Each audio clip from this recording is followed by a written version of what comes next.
Hello everyone, welcome back to learn faster 1818। So अगर तुम class 10th से class 11th में आए हो एंड तुम्हें लग रहा है कि तुम्हें कंप्यूटर साइंस लेनी चाहिए कि नहीं लेनी चाहिए, तो कंप्यूटर साइंस पढ़नी कैसे है, कौन सी बुक लेनी पड़ेगी, कैसे पढ़ना है कंप्यूटर साइंस को, क्या ट्यूशन की ज़रूरत है या नहीं, तो कंप्यूटर साइंस में एक्चुअली तुम पढ़ने क्या वाले हो, फुल गाइड मैं तुम्हें करने वाली हूँ। तो कंप्यूटर साइंस के बारे में मैं तुम्हें पूरा ब्रीफ में क्लास 11th के बारे में बताने वाली हूँ इस वीडियो में। सो फर्स्टली तुम अगर क्लास 11th या 12th में हो तो चैनल को कर लो सब्सक्राइब, क्योंकि ऐसी और वीडियोज़ आती रहेंगी। So let's get started. तो फर्स्टली मैं तुम्हें बता दूँ कि कई कई बच्चे कॉमर्स विद मैथ्स लेते हैं।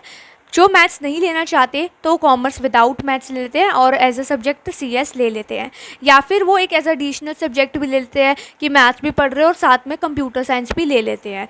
सो अगर कॉमर्स विदाउट मैथ्स है तब भी तुम सीएस ले सकते हो। तो CS is a good option कि भाई तुम ले सकते हो और आगे अपनी स्टडीज़ कंटिन्यू कर सकते हो। तो सीएस भी तुम ले सकते हो क्लास 11th में। तो इस वीडियो में मैं तुम्हें ये भी बताऊंगी कि भाई सीएस लेके क्या क्या करियर ऑप्शंस है अवेलेबल, तुम 12th के बाद क्या क्या कर सकते हो। ठीक है, लेट्स टॉक अबाउट सीएस की बुक कौन सी लेनी है। तो देखो भाई, कंप्यूटर साइंस की जो बुक है ना वो तुम ले सकते हो Preeti Arora. Preeti Arora is the best book and यहाँ पर तुम सुमिता अरोड़ा भी ले सकते हो। ठीक है, तो सुमिता अरोड़ा में क्या होता है, बहुत डिटेल गिवन होता है। ठीक है, लेकिन प्रीति अरोड़ा में ना पॉइंट टू पॉइंट गिवन होता है और अब तुम अच्छे से कर पाते हो प्रीति अरोड़ा से। ठीक है, तो आई विल रिकमेंड यू कि तुम प्रीति अरोड़ा बुक ही परचेज करो स्टडी करने के लिए। ठीक है, नेक्स्ट अगर बात करें कि तुम सीएस में पढ़ने क्या वाले हो, तो देखो भाई सीएस में तुम पढ़ने वाले हो पाइथन के बारे में। तो पाइथन एक ऑब्जेक्ट ओरिएंटेड प्रोग्रामिंग लैंग्वेज है जिसके बारे में तुम पढ़ने वाले हो। ठीक है, तो ये कंप्यूटर साइंस में तुम पाइथन के बारे में पढ़ने वाले हो। सो अगर हम कंपैरिजन करें CS versus IP, that is information practice का। ठीक है, तो क्लास 11th में स्टूडेंट्स के पास ये भी ऑप्शन होता है कि तुम सीएस ले लो या फिर आईपी ले लो। तो देखो भाई आईपी क्या होता है, देखो भाई information practice. CS is difficult than IP. तो देखो भाई इन्फॉर्मेशन प्रैक्टिस ना ज़्यादा आसान है सीएस से, लेकिन सीएस में ना बहुत सारे प्रैक्टिस करने के लिए प्रोग्राम्स होते हैं, वेयर एज आईपी में थोड़े आसान होते हैं, ज़्यादा इतने ज़्यादा प्रोग्राम नहीं होते, लेकिन कंप्यूटर साइंस में बहुत ज़्यादा प्रोग्राम होते हैं। ठीक है, तो कंप्यूटर साइंस डिफ़िकल्ट है इन्फॉर्मेशन प्रैक्टिस से, लेकिन अगर तुम करोगे तो बहुत आसानी से कंप्यूटर साइंस भी हो जाएगी। जस्ट स्टडी करना पड़ता है और प्रोग्राम प्रैक्टिस करने पड़ते हैं और थ्योरी भी होती है। ठीक है, तो इस सब्जेक्ट में ना तुम्हें प्रैक्टिस करनी पड़ती है, लैपटॉप पर प्रोग्राम प्रैक्टिस करने पड़ते हैं। ठीक है, अब जैसे कि हम बात करने वाले हैं कि जैसे कि इसमें क्वेश्चन पूछे जाते हैं कि दैट इज़ फाइंड आउटपुट वाले क्वेश्चन एग्जाम में पूछे जाते हैं। प्रोग्राम लिखने को कहते हैं कि भाई write a program to do the sum of even numbers, write a program to find odd numbers like sum of odd numbers, ऐसे वाले प्रोग्राम इसमें लिखने होते हैं जो कि तुम लैपटॉप पर भी प्रैक्टिस करते हो, नोटबुक में भी लिखते हो। अगर बात करें तो सीएस में ना लैपटॉप पर प्रैक्टिस भी करने पड़ते हैं प्रोग्राम, तो तुम्हें लैपटॉप पर प्रैक्टिस करने पड़ते हैं प्रोग्राम। ठीक है, प्लस नोटबुक पर भी प्रैक्टिस करने पड़ते हैं। जैसे कि सीएस में ना प्रैक्टिकल होता है 30 नंबर का, तो उसमें तुम्हें लैपटॉप पर प्रैक्टिस करना पड़ता है। देखो भाई सीएस में ना 30 नंबर का ना प्रैक्टिकल होता है, तो तुम्हें लैपटॉप पर प्रैक्टिकल प्रैक्टिस करना पड़ता है, दैट इज़ प्रोग्राम्स प्रैक्टिस करने पड़ते हैं।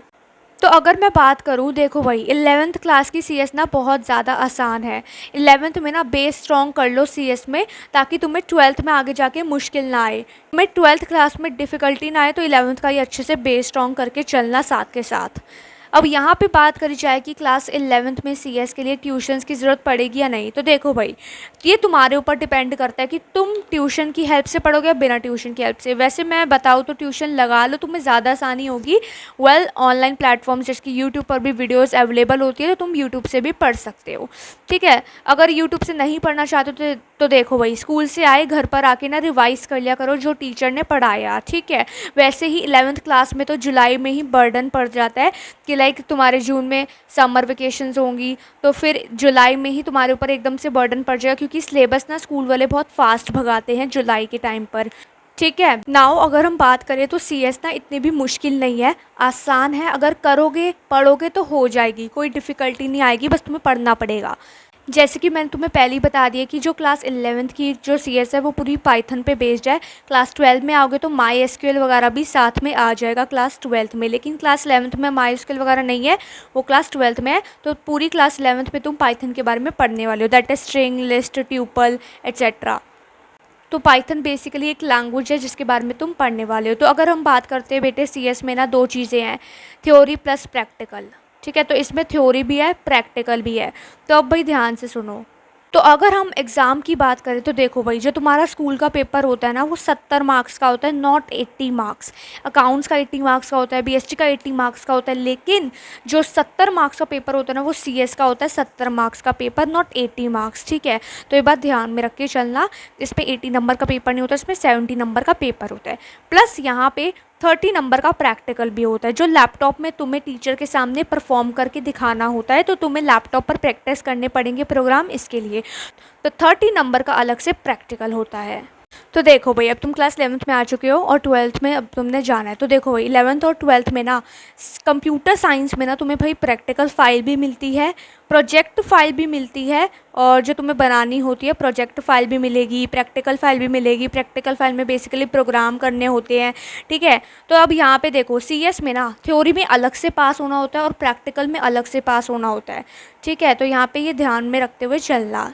तो अगर हम क्लास 11th की सीएस की बात करें तो यहाँ पे ना तुम्हारे कुछ चैप्टर्स में तुम्हें थ्योरी भी पढ़ने को मिल सकती है, ठीक है। तो यहाँ पे क्लास 11th में थ्योरी भी है पढ़ने के लिए, क्लास 12th में भी थ्योरी है थोड़ी सी पढ़ने के लिए, लेकिन क्लास 11th में देखो भाई, क्लास 11th में ना जो तुम्हारे स्ट्रिंग लिस्ट ट्यूपल के फंक्शंस होंगे ना, देखो भाई सारे जो स्ट्रिंग लिस्ट ट्यूपल के फंक्शंस होंगे ना उन्हें अच्छे से कर लेना। और मैं तुम्हें बता दूं कि देखो भाई, जो क्लास 11th की जो पूरी बुक है ना वो क्लास 12th में तुम्हारा फर्स्ट चैप्टर है, ठीक है। जो भी तुम पढ़ोगे ना क्लास 11th का, तो वही मैं कह रही हूँ कि अच्छे से पढ़ना क्लास 11th में, ताकि तुम्हें क्लास 12th में दिक्कत ना आए।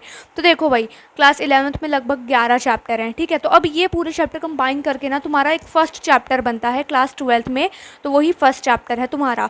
तो इसलिए जो फंक्शंस वगैरह हैं इनके अच्छे से पढ़ लेना, सो दैट तुम्हें 12th में दिक्कत ना आए।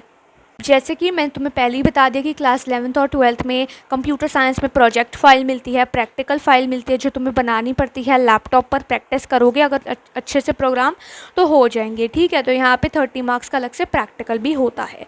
तो अगर हम बात करें भाई करियर ऑप्शंस की, देखो भाई इसमें ना कोडिंग है, लाइक देख सकते हो, अगर तुम्हें कोडिंग में ज़्यादा ही इंटरेस्ट है तो तुम देख लो भाई सीएस तुम ले सकते हो, क्योंकि इसमें करियर ऑप्शंस भी अवेलेबल होते हैं। अगर तुम्हें कोडिंग बहुत पसंद है तो तुम सीएस अच्छे से ले सकते हो, मतलब तुम पढ़ भी लोगे अच्छे से, ठीक है। तो यहाँ पे अगर तुम कंप्यूटर साइंस लेते हो तो तुम आगे करियर ऑप्शंस देख सकते हो कि तुम सॉफ्टवेयर डेवलपर बन सकते हो, वेब डेवलपर बन सकते हो। एंड यहाँ पे सीएस वेरी हेल्पफुल है अगर तुम्हें ऐसे करियर ऑप्शंस में जाना है। देखो अदर लैंग्वेज भी है, जैसे पाइथन है, ऐसे ही अदर लैंग्वेजेस भी हैं जैसे कि C++, जावा, ठीक है। तो MySQL, ऐसी बहुत सारी लैंग्वेजेस है, ठीक है। तो और ये जो पूरी बुक का मिला के चैप्टर है ना क्लास 12th में, दैट इज़ फर्स्ट चैप्टर है पूरी बुक का मिला के 11th का फर्स्ट चैप्टर क्लास 12th का, वो 10 नंबर का है बोर्ड में।